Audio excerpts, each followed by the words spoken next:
up and seeing us here on the show, and you've done it a few weeks running now, and it's great. I mean, we could run a weekly segment on provocative things that Don Lemon has said, right, that have generated controversy and conversation. One of the things you said this week, it was on a podcast, you were asked what the brand essence of the Democratic Party is, and your answer was weak. Yeah. Why? Because I believe our democracy, I don't believe, I know, our democracy is in danger. This is the Democratic Party, big D. The Republic is in danger. I believe that we're in danger right now. Voter suppression, people who are lying, bending reality to try to fit, bending the truth to try to fit their own reality. We have people who think it's okay now to yell at lawmakers, congressmen through the doors, call them babies. We have people who believe in Jewish space lasers. We have people who are trying to basically now have minority rule in the country. And I'm talking about one particular party. And I'm not a partisan person. I know people are like, oh my gosh, they're not going to believe that. I'm not. I believe in belonging to a political party. I'm an independent. But right now, our democracy is in danger, and it's because of one party, and that's the Republican Party. And the Democratic Party, in order to save this democracy, needs to stand up and needs to be stronger. They can no longer operate by the rules that they did before. These are pre-Trump rules that they need to operate by, that they're operating on, and they need to operate now for the rules that apply a post-truth, post-fact world, and that's what we live in order to save the democracy that we so love. What do you think they're doing this week? They're not, I don't hear them standing up enough for this madness that's in Washington, for the lying. We have people now, it is okay in this country now to be an indecent, immoral person. It is okay for adults to act like what we tell children not to do. It is okay to lie to journalists' faces and to the faces of American people.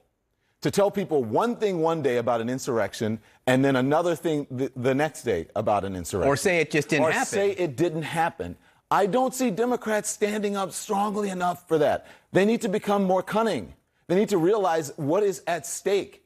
And what's at stake is really America at this point. And I do not see them doing it. I think that their morals are great. I actually think the Democrats now are the party of the morality. I don't think the Republican Party is. Maybe in the old days they believed that they were, but they're not. And if you look at what's happening, it is basically, John, white grievance is what we have now.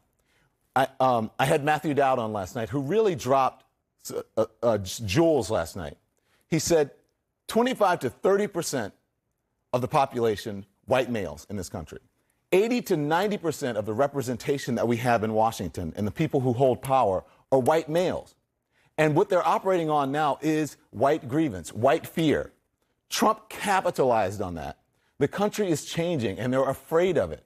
What are they essentially saying? That they don't trust people who don't look like them? That people who don't look like them should not have the amount of power and the equity and equality that they have? I don't see Democrats standing up for that or understanding the danger in that. So in order for us to move forward, when we have one party who's operating on lies and not living in reality, we need a party to stand up and be stronger and operate on truth and live in reality and show the world that America is better than Jewish space lasers. What else do I have to say? It is the God's honest truth. Well, you had me at space lasers. But it can't just be one party that does that. Well, what party do we have? Well, the Republican Party should be doing it, but they're not going to do it. We have no evidence. I agree. We have no evidence, Brianna, that the Republican Party is going to do it. We keep saying, well, it's going to be better. We have people like Adam Kinzinger and Liz Cheney who are saying, well, that's not what the Republican Party is or should be. I agree that's not what it should be, but that's what it is. I guess my question, Don, is how does that correct if you only have, a fraction of whatever, the political spectrum dealing with this issue? Well, right now, the person who's in the White House is a Democrat. The people who are in charge of Congress are Democrats. The people who are in the majority, slightly, in the Senate are Democrats.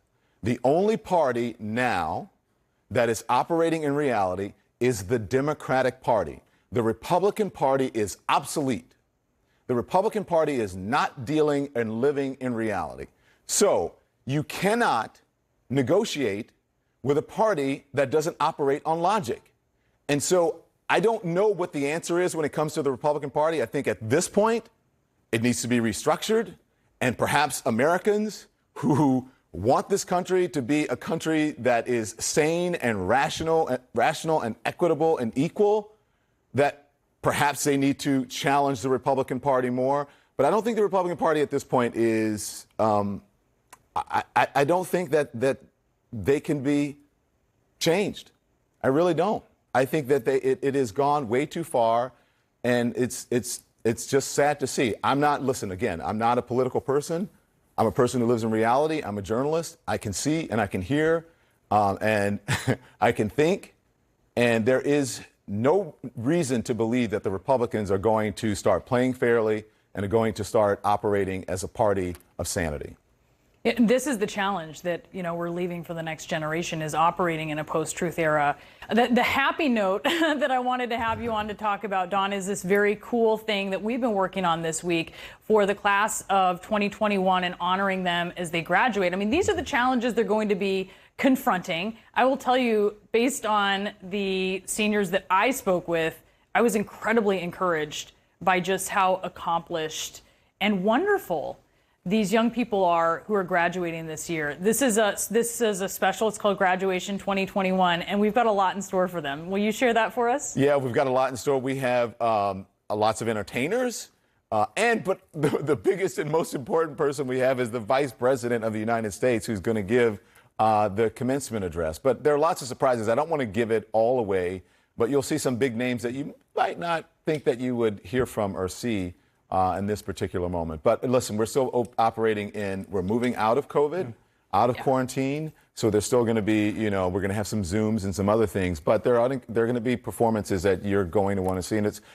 more importantly, it's going to be me and you, Brianna. So that is the very fun part. But, also I'm sitting right here, by the way. The new youth poet laureate is going to be there as well. And I'm excited about seeing her. And also, John Berman, I will say, everyone should tune into this. This isn't just for the class of 2021, because I think we all need a little inspiration right now. And some of these, you'll never get that more than listening to commencement addresses. And there are some very cool little commencement addresses coming from a lot of people that you're going to recognize. And I understand, Brianna was telling me that Don Lemon's going to sing The Body Electric, like at the end of Fame at that. So I'm looking forward to that. And dance as well. You can do high kicks and everything. You want to live forever. I can't. All right. Thank you very much. You can, of course, watch that special. That is Sunday night at 7 o'clock with Don and Brianna. It is wonderful. I can't wait for that. And you can catch Don Lemon every weeknight at 10 p.m. on Don Lemon Tonight. Except I get in more trouble on this show than on my own show. Yeah, that's what we have you. That's why we get you up early, my friend.